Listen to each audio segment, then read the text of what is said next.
خلق الإنسان علمه البيان.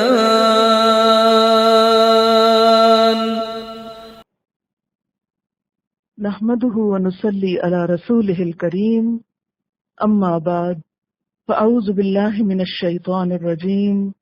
بسم الله الرحمن الرحيم. رب اشرح لي صدري ويسر لي أمري واحلل عقدة من لساني يفقهوا قولي. ترجمہ: لقد، البتہ تحقیق، کفر الذین، کفر کیا ان لوگوں نے، قالو، جنہوں نے کہا، ان اللہ، بے شک اللہ تعالی، هو المسیح ابن مریم، وہ مسیح ابن مریم ہے، وقال المسیح، اور کہا مسیح علیہ السلام نے، یا بنی اسرائیل، اے بنی اسرائیل، اعبدوا اللہ، عبادت کرو اللہ کی، ربی و ربکم، جو رب ہے میرا اور رب ہے تمہارا، انہو، بے شک وہ، من یشرک باللہ، جو شرک کرے گا اللہ کے ساتھ یا شریک ٹھہرائے گا اللہ کے ساتھ، فقد، تو تحقیق، حرم اللہ، حرام کر دی اللہ نے، علیہ الجنت، اس پر جنت، ومأواہ النار، اور اس کا ٹھکانہ آگ ہے، وما للظالمین، اور نہیں ظالموں کے لیے، من انصار، کوئی مددگار، لقد کفر الذین، البتہ تحقیق کفر کیا ان لوگوں نے، قالو، جنہوں نے کہا، ان اللہ، بے شک اللہ تعالی، ثالث، تیسرا ہے، ثلاثہ، تین کا، وما من، حالانکہ نہیں کوئی، الہن، کوئی الہ، الا الہ واحد، مگر ایک الہ، وَإِن لَّمْ يَنْتَهُوا، اور اگر وہ باز نہ آئے، اما یقولون، اس سے جو کچھ وہ کہتے ہیں، لَيَمَسَّنَّ، البتہ ضرور چھو لے گا، پہنچے گا، الذین، ان لوگوں کو، کفروا، جنہوں نے کفر کیا، منہم، ان میں سے، عذاب علیم، دردناک عذاب، افلا یتوبون، کیا بھلا وہ توبہ نہیں کریں گے، الی اللہ، اللہ کی طرف، ویستغفرونہ، اور بخشش نہیں مانگے گے اس سے، لا جو ہے یتوبون اور یستغفرون دونوں پہ جا رہا ہے، واللہ غفور الرحیم، اور اللہ غفور الرحیم ہے، مل مسیح ابن مریم، نہیں مسیح بیٹے مریم کے، الا رسول، مگر ایک رسول، قد خلت، تحقیق گزر چکے،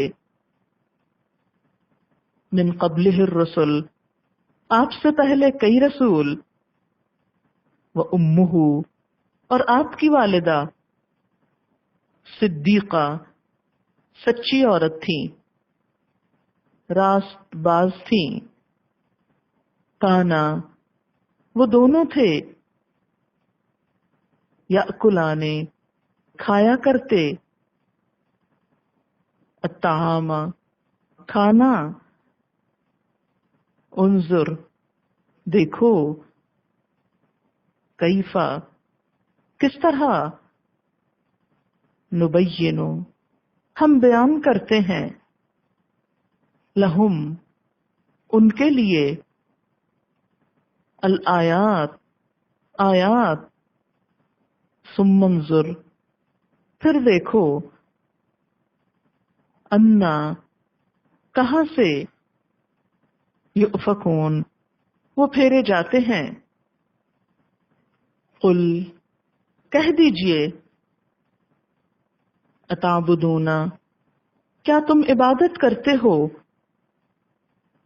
من دون اللہ اللہ کے سوا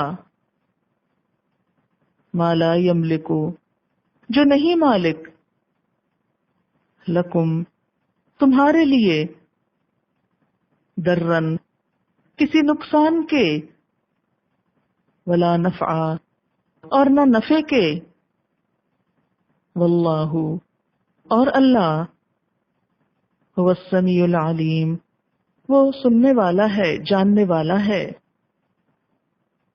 قل یا اہل الکتاب کہہ دیجئے اے اہل کتاب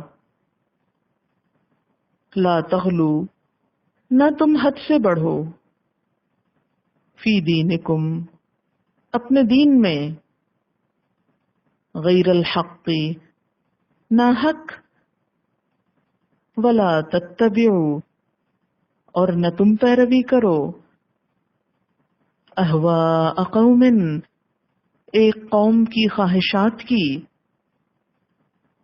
قد دلوا جو بھٹک گئے تھے من قبل اس سے پہلے وَأَضَلُّوا اور انہوں نے بھٹکایا کثیرن بہتوں کو وَضَلُّوا اور بھٹکے عن سواء السبیل اعتدال کے راستے سے سیدھے راستے سے. تفسیر یہود کے بعد نصارہ کی بات. لقد کفر الذین قالوا ان اللہ هو المسیح ابن مریم البتہ تحقیق کفر کیا ان لوگوں نے جنہوں نے کہا کہ بے شک اللہ وہ مسیح ابن مریم ہے. وقال المسیح حالانکہ مسیح علیہ السلام نے تو کہا تھا یا بنی اسرائیل اے بنی اسرائیل اعبدوا اللہ ربی و ربکم عبادت کرو اللہ کی جو میرا رب بھی ہے اور تمہارا رب بھی. پیچھے بھی آپ آیت 17 میں پڑھ چکے ہیں.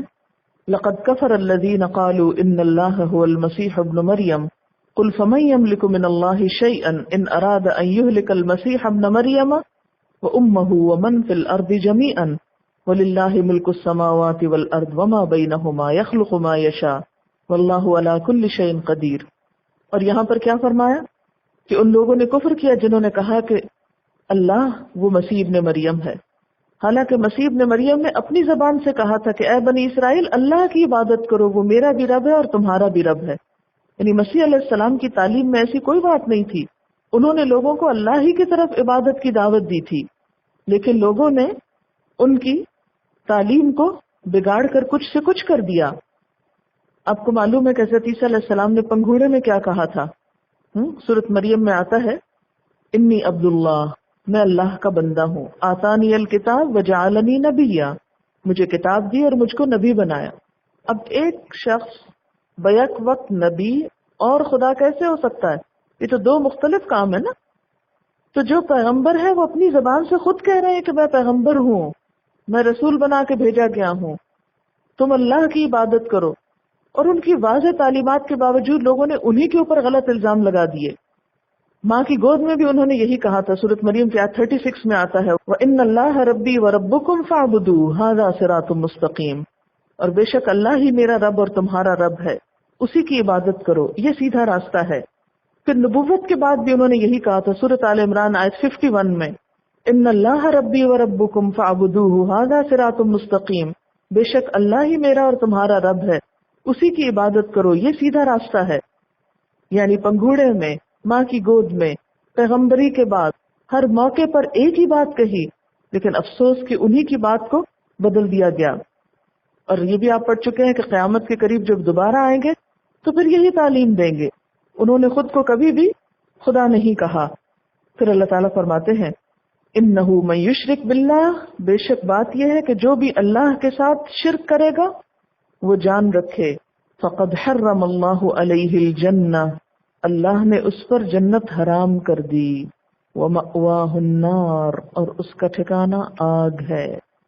یہ بات صریحاً شرک ہے کہ مسیح علیہ السلام خدا ہیں یا خدا کے بیٹے ہیں، اور اس بات کا یا اس عقیدے کا بہت برا انجام ہے۔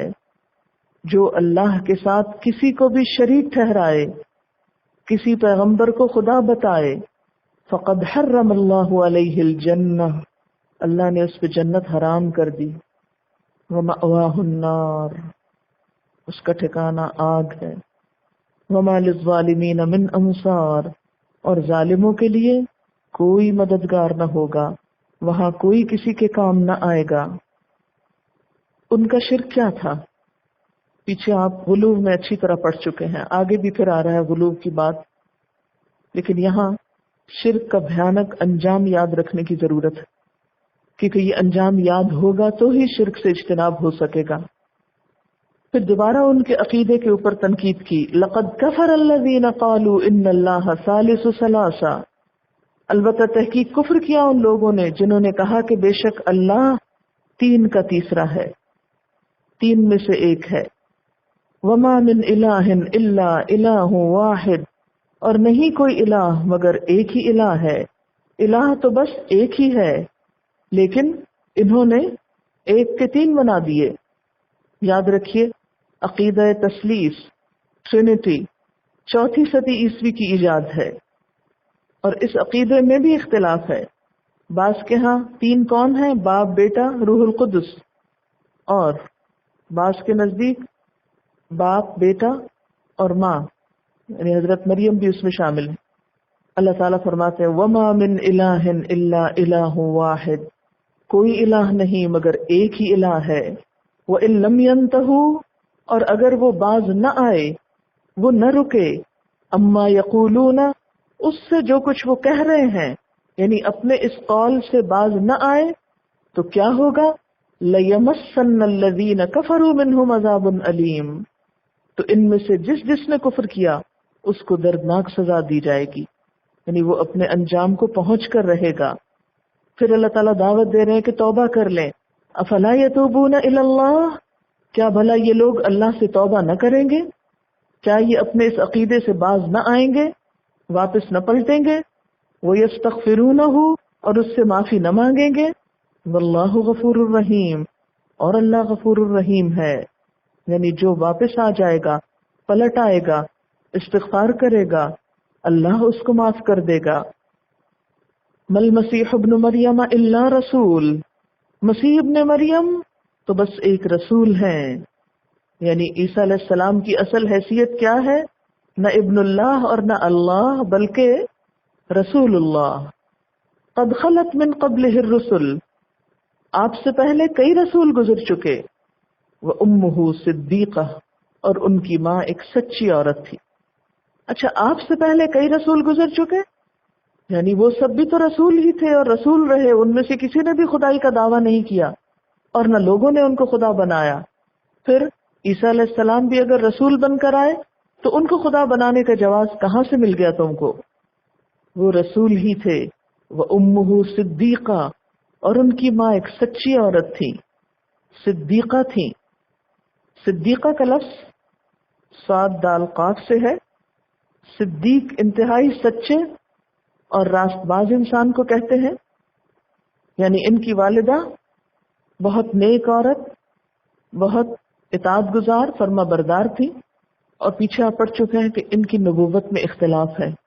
بعض نے صدیقہ کا معنی ولیہ کیا ہے، یعنی ولی اللہ تھی، عابدہ اور زاہدہ خاتون تھی، اور بعض نے کیا کہا کہ نبوت کے درجے کو بھی پہنچی تھی۔ بہرحال یہ ایک اختلافی مسئلہ ہے۔ یہاں اللہ تعالیٰ فرما رہے ہیں کہ وہ خدا نہ تھیں، وہ ایک راست باز عورت تھیں۔ کانا، یہ دونوں ماں بیٹا، یاکلان الطعام، دونوں کھانا کھاتے تھے، اور کھانا کھانا ایک ضرورت ہے، ایک حاجت ہے، تو جو حاجت مند ہو، ضرورت مند ہو، جو خود کمزور ہو، وہ خدا کیسے ہو سکتا ہے؟ خدا تو وہی ہو سکتا ہے جسے نہ کھانے کی ضرورت ہو نہ پینے کی، جسے نہ نیند آئے نہ اونگ آئے، لیکن ان کا حال کیا تھا؟ کانا یاکلان الطعام، وہ دونوں کھانا کھاتے تھے۔ اچھا، کھانا کھانے کی بات کیوں کی گئی؟ اور یہ کیوں نہیں کہا وہ دونوں کپڑے پہنتے تھے؟ یہ کیوں کہا گیا وہ دونوں کھانا کھاتے تھے؟ کیونکہ کھانے کی بھوک ہر تھوڑی دیر بعد انسان کو ہوتی ہے، اور انسان کو اگر کھانا نہ ملے تو وہ زندہ ہی نہیں رہ سکتا۔ کچھ مخصوص عرصے تک اگر انسان کو کچھ کھانے کو نہ ملے تو وہ سروائیو نہیں کر سکتا۔ پھر آپ دیکھیے کہ کھانے کے آفٹر ایفیکٹس کیا ہوتے ہیں، نہ کھانے کے آفٹر ایفیکٹس کیا ہے اور کھانے کے کیا ہے۔ کھانے کے بعد آپ دیکھیں کہ وہ صرف کھانا ہی تو نہیں، کھانے کے بعد پھر وہ معدے میں جاتا ہے، گلتا سڑتا ہے، نجاست بن جاتا ہے۔ تو اللہ تعالیٰ تو پاک ہے، جبکہ کھانا کھانے والے پاک رہ ہی نہیں سکتے، ان کو تو بار بار پاکی کی ضرورت ہوتی۔ کھانے کے بعد نیند آتی ہے، کھانے کے بعد پھر بہت سی چیزیں نجاست میں تبدیل ہوتی ہیں، ان کا جسم سے اخراج ضروری ہوتا ہے، ان کے اخراج کے ساتھ آپ پاک نہیں رہتے، آپ کو پھر پاک ہونے کی ضرورت ہوتی ہے۔ اس لیے یہ جو دو لفظ ہے نا، کانا یاکلان الطعام، یہ بہت غور طلب ہے۔ اس پہ اگر آپ اور اپنی طرف سے بھی تھوڑا سوچیں تو یہ کھانا کھانا خدائی کی نفی ہے، کیونکہ اللہ تعالیٰ کے ساتھ تو تقدس اور پاکیزگی اور ان سب چیزوں کے تصورات وابستہ ہیں۔ القدوس کہا جاتا ہے اس کو۔ انظر، دیکھو تو صحیح، کیف نبین لہم الآیات، کس طرح ہم ان کے سامنے حقیقت کی نشانیاں واضح کر رہے ہیں۔ ثم انظر، پھر دیکھو، انا یؤفکون، کہاں سے پھیر لیے جاتے ہیں، کہاں سے اچک لیے جاتے ہیں، کہاں سے الٹے ہو جاتے ہیں۔ بات یہ ہے کہ اللہ تعالیٰ نے حضرت عیسیٰ علیہ السلام کو کچھ معجزات دیے تھے، اور یہ معجزے اس لیے تھے کہ لوگ آپ کو بحیثیت پیغمبر کے پہچانیں اور آپ پر ایمان لائیں، لیکن لوگوں نے اس کا الٹا مطلب لیا۔ ان کے معجزات دیکھ کر یہ عقیدہ قائم کر لیا کہ آپ کے اندر خدا حلول کیے ہوئے ہیں، یعنی اللہ تعالیٰ کی ہستی آپ کے اندر اتری ہوئی۔ اور یہود نے الٹا کیا کیا کہ آپ ایک شعبدہ باز ہیں، جادوگر ہیں۔ اب آپ دیکھیں کہ وہ معجزات جو آپ کی نبوت کی تصدیق کے لیے تھے، انہی معجزات سے آپ کو خدا مان لیا گیا۔ لیکن بات یہ ہے کہ صرف چند معجزات کی وجہ سے کوئی خدا نہیں بن سکتا جب تک وہ اپنی احتیاجات سے باہر نہ نکلے، اور وہ حاجات سب ان کو لاحق تھیں۔ یعنی یہ عقل رکھتے ہوئے بھی، سمجھ رکھتے ہوئے بھی کہاں سے پلٹ جاتے ہیں۔ قل اتعبدون من دون اللہ ما لا یملک لکم ضرا ولا نفعا، کہہ دیجئے کہ کیا تم اللہ کو چھوڑ کر ان ہستیوں کی عبادت کرتے ہو جو تمہارے لیے کسی نفع نقصان کے مالک نہیں۔ یعنی معبود وہ ہوتا ہے جو دوسروں کے نفع نقصان کا مالک ہو، لیکن حضرت مریم اور حضرت عیسیٰ علیہ السلام دوسروں کے نفع نقصان کے مالک نہیں تھے۔ اگر وہ ایسا ہوتے تو سب سے پہلے اپنے کو نقصان سے بچاتے۔ جب ان کے خلاف سازشیں ہو رہی تھی اور بالآخر اللہ نے ان کو اوپر اٹھایا، تو اگر وہ خود بھی خدا ہوتے تو ان ساری سازشوں کا خود مقابلہ کر لیتے۔ واللہ هو السمیع العلیم، اور اللہ وہ سننے والا ہے، جاننے والا ہے۔ اس میں آپ دیکھیے کہ انسان جب بھی کسی کو بڑی ہستی سمجھتا ہے نا، جس سے عقیدت وابستہ کرتا ہے اپنی، پھر اس پہ بہت بھروسہ کرنے لگتا ہے، پھر اس کے بارے میں یہ سوچنے لگتا ہے کہ یہ میرے کسی کام آئے گا، یہ میری مدد کرے گا۔ جبکہ یہاں پر کیا فرمایا گیا کہ کوئی تمہارے کام نہیں آ سکتا، اگر خدا پکڑنا چاہے تو ان میں سے کوئی تمہیں نقصان سے بچا نہیں سکتا اور کوئی تمہیں فائدہ پہنچا نہیں سکتا۔ پھر فرمایا قل یا اہل الکتاب، کہہ دیجئے اے اہل کتاب، لا تغلو فی دینکم، نہ تم غلو کرو اپنے دین میں، اپنے دین میں غلو نہ کرو۔ غلو کیا ہوتا ہے؟ پیچھے آپ پڑھ چکے ہیں، حد سے تجاوز کرنا، مبالغہ آرائی کرنا۔ یہ لفظ دوسری دفعہ آ رہا ہے تو آپ کے اوپر غلو کا معنی روز روشن کی طرح واضح ہونا چاہیے، کیونکہ ہماری قوم کی بھی اصل مشکل غلو ہے۔ ہم صریحاً شرک کم ہی کرتے ہیں لیکن غلو کے راستے سے شرک میں مبتلا ہو جاتے ہیں۔ اس لیے غلو کے کانسیپٹ کو پوری طرح آپ کے سامنے واضح ہونا چاہیے، اور اپنا بھی جائزہ لیں، کہیں ہم تو کہیں غلو نہیں کر رہے۔ بعض لوگ تو لفظ بھی صحیح نہیں پڑھتے۔ کیا پڑھتے ہیں آپ اس کو؟ غلو، غلو، غلو ہے یہ۔ کئی لوگ غلو کہتے ہیں، کئی غلو کہتے ہیں۔ پھر بتا رہی ہے کہ کچھ لوگ غلف بھی کہتے ہیں، فے سے بول رہے ہوتے ہیں۔ غلوف کا معنی ہوتا ہے زیادتی، مبالغہ آرائی، حد سے بڑھنا۔ اے اہل کتاب، اپنے دین کے معاملے میں حد سے نہ بڑھو۔ زیادتی تو ہر چیز میں بری ہوتی، حتیٰ کہ دین کے معاملے میں بھی حد سے بڑھنا ناپسندیدہ ہے۔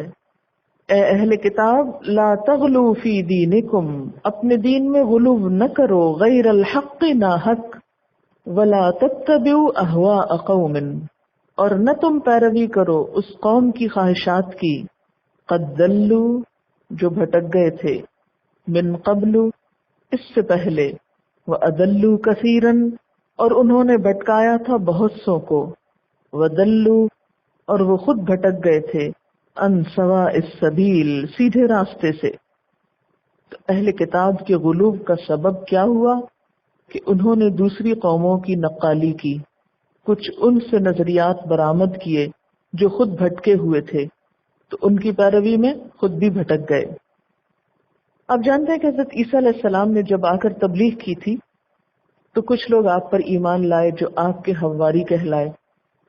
ان کے نزدیک آپ ایک انسان تھے جو اللہ کی طرف سے رسول بن کر آئے تھے، وہ آپ کو اللہ کا رسول سمجھتے تھے، اور کافی عرصے تک آپ کی یہ تعلیمات اسی طرح آگے پھیلتی رہیں۔ لیکن جب آپ کا دین شام کے علاقے سے باہر نکلا اور اس کو مصر اور یونان کے فلسفے سے سابقہ پیش آیا، تو وہ لوگ جب عیسائیت قبول کر رہے تھے، مسیحیت قبول کر رہے تھے، تو اپنے پچھلے نظریات بھی ساتھ لائے۔ انہوں نے خود کو بدلنے کی بجائے کیا کیا؟ اللہ کے دین کو بدلنا شروع کر دیا، اور یہاں سے مسیحیت کا ایک نیا دور شروع ہوا، جس میں مسیحیت کو ان فلسفوں کی روشنی میں ایکسپلین کیا جانے لگا۔ اصل بات یہ ہے کہ اس زمانے کے ایجپشنز اور گریک، یہ دونوں ہی پڑھے لکھے لوگ تھے، ترقی یافتہ لوگ تھے، ذہین لوگ تھے، لیکن ان کے پاس کوئی الہامی ہدایت نہیں تھی، یعنی ان کے پاس کوئی کتاب نہیں تھی، کوئی اللہ کی طرف سے رہنمائی نہیں تھی۔ انہوں نے اپنی زندگی کے نظام کو خود ساختہ فلسفوں کی بنیاد پر قائم کر رکھا تھا، اور جو گریک فلاسفرز تھے انہوں نے اپنے قیاس یا خیال کے ذریعے اس دنیا کی ایک خیالی تصویر بنا رکھی تھی، اور وہ 3 ہائپوتھیسس یا 3 اقنوموں پر قائم تھی، ایک وجود، دوسرے حیات اور تیسرے علم، یعنی ان کا جو فلسفہ تھا وہ 3 بنیادوں پر قائم تھا۔ مسیحی علماء کو جب یونانی فلاسفرز کے ان افکار سے سابقہ پیش آیا اور اس سے یہ انٹروڈیوس ہوئے اور اس کو انہوں نے جانا تو یہ بڑے متاثر ہوئے۔ جیسے آج کل ہم کس سے متاثر ہیں؟ کس کی تھنکنگ سے، کن کے افکار سے؟ ویسٹ سے۔ ہمارے آبا و اجداد جن کی اولاد تھے ان کے فلسفوں سے ہم متاثر، جہاں ہم نے تعلیم پائی ان کے فلسفوں سے ہم متاثر، اور اب تو دن بدن پوری دنیا ایک گلوبل ولیج بن گئی اور سب کے نظریات و افکار ہم نے اکٹھے کر لیے۔ ایسی نفسیات کس کی ہوتی ہیں؟ مروبیت والی نفسیات کس کی ہوتی ہے؟ یہ مروب ہونا ہوتا ہے نا، جو خود کسی احساس کمتری کا شکار ہو، جس کی ڈیفینسو پاور کم ہوتی ہے تو اس پر بیماریاں بھی زیادہ حملہ آور ہوتی ہیں۔ ہمارا اپنا ایمان کمزور ہوا، اپنے دین کی خبر نہ رہی، اس کو بند کر دیا، اور پھر ہر چڑھتے سورج کے پجاری بن گئے۔ کبھی کسی نے متاثر کیا، کبھی کسی نے کیا۔ جیسے ابراہیم علیہ السلام تھے نا، تو وہ ستارہ نظر آیا تو کہا یہ خدا ہے، پھر چاند دیکھا تو کہا یہ بڑا ہے، یہ خدا ہے، سورج اس سے بڑا تھا، اس کو خدا مانا، پھر کہنے لگے نہیں خدا غروب نہیں ہوتا۔ تو اللہ تعالیٰ نے ان کو ہدایت دی تھی نا۔ کسی نے لکھا ہے کہ ہر بات پہ ہم دیتے ہیں غیروں کا حوالہ، اپنا کوئی آہنگ کوئی رنگ نہیں ہے کیا۔ اور اتنی ہماری ذہنی مروبیت ہے کہ ہم چھوٹی سی بات کو بھی جب ڈیفائن کرتے ہیں تو ہم ان اسکالرز اور فلاسفرز کے حوالے دیتے ہیں، فلاں نے یہ کہا، فلاں نے یہ کہا، حالانکہ وہی باتیں خود حضور صلی اللہ علیہ وسلم کے الفاظ میں اس سے زیادہ بہتر طور پر موجود ہوتی ہیں۔ بہرحال میں چاہتی ہوں کہ یہ بات آپ کو سمجھ میں آ جائے، تب آپ کو یہ غلوب اور یہ پتہ چلے گا۔ اصل میں یہاں کہا یہ جا رہا ہے کہ اہل کتاب جو تھے، یعنی یہ جو نصارہ تھے، انہوں نے کسی اور قوم کی پیروی کی تھی۔ وَلَا تَتَّبِعُوا أَهْوَاءَ قَوْمٍ، اے اہل کتاب، ایک قوم کی خواہشات کی پیروی نہ کرو، ان کے خیالات کو مت اپناؤ۔ وہ کون تھے؟ کدلو، وہ خود بھٹک چکے تھے، وہ خود بھٹکے ہوئے ہیں، من قبل، اس سے پہلے، اور صرف خود نہیں بھٹکے تھے، وہ ادلو کثیرن، انہوں نے بہت سو کو بھٹکا رکھا تھا، ان سوائے السبیل، سیدھے راستے سے۔ اب آپ دیکھیے کہ اہل کتاب کا بگاڑ کہاں سے آیا؟ جب انہوں نے دیگر اقوام کی اندھا دھن تقلید شروع کر دی، ان کے خیالات اور فلسفوں سے متاثر ہوئے۔ حضرت عیسیٰ علیہ السلام کے جو ابتدائی شاگرد تھے، ان کے اندر یہ بگاڑ نہیں تھا۔ 3 صدیوں تک معاملہ کافی اچھا تھا، لیکن جب آپ کو معلوم ہے کہ کرسچینٹی جو ہے یہ ایک مشنری ریلیجن ہے، حضرت مسیح علیہ السلام کے جو فالوورز تھے انہوں نے آپ کی تعلیم کو خوب پھیلایا، لہذا آپ کے نیٹو علاقے یا آبائی علاقے سے وہ نکل کر باہر کی دنیا میں پھیلنے لگا۔ تو جب یہ سیریا کے علاقے یا شام کے علاقے سے نکل کر مصر اور یونان کی طرف گیا، یعنی وہاں جا کر انہوں نے کرسچن کیا لوگوں کو، یا کرسچینٹی پھیلائی، تو ہوا کیا کہ خود اس سے متاثر ہو گئے، خود اس سے انفلوئنس ہو گئے، خصوصاً یونانی فلسفیوں سے۔ اب یہ جو یونانی فلسفی تھے، ان کے ہاں کوئی کتاب تو تھی نہیں جس سے وہ رہنمائی لیتے۔ انہوں نے جو اپنا پورا سسٹم بنا رکھا تھا وہ محض خیالی تھا۔ ان خیالات میں 3 چیزوں کی بڑی اہمیت تھی: وجود، حیات اور علم۔ اب ہوا یہ کہ دراصل یہ ٹرینٹی ان کے ہاں تھی، یہ 3 چیزیں وہاں موجود تھیں۔ عیسائیوں نے اس 3 کے نظریے کو اپنے ہاں فٹ کرنے کی کوشش کی، اور یہاں سے عقیدہ تثلیث وجود میں آیا۔ مثلا انہوں نے کیا کہا کہ مذہبی حقیقت میں ایک تثلیث کی صورت گری ہے، وجود باپ ہے، حیات بیٹا ہے، اور علم روح القدس ہے۔ اور اس کلامی مذہب کو مکمل کرنے کے لیے اور بھی بہت سے خیالات اس میں داخل کیے۔ یہاں سے وہ اپنی اصل راہ سے ہٹ گئے، اسی لیے ان کو کیا کہا جاتا ہے؟ سورۃ الفاتحہ میں کیا پڑھا آپ نے ان کے لیے؟ ضالین۔ اپنے راستے کو چھوڑ کر، اپنی کتاب کو بھول کر، اپنے پیغمبر کے طریقے کو چھوڑ کر یہ دوسرے فلسفوں سے متاثر ہوئے، اور ان کو انہوں نے اپنی زندگی کے لیے لاہے عمل بنایا۔ اب آپ دیکھیے کہ ہم نے کیا کیا۔ اہل کتاب کو تو کہا جا رہا ہے اپنے دین میں غلو نہ کرو، نہ حق کو مت قبول کرو، دوسری قوموں کی خواہشات کی پیروی نہ کرو جو بھٹک چکی ہیں اور وہ دوسروں کو بھٹکانے کا سبب بن رہی ہیں اور سیدھے رستے سے بہت دور جا پڑی ہیں۔ سبحانک اللہم و بحمدک، اشہد ان لا الہ الا انت، استغفرک و اتوب الیک۔ السلام علیکم و رحمۃ اللہ وبرکاتہ۔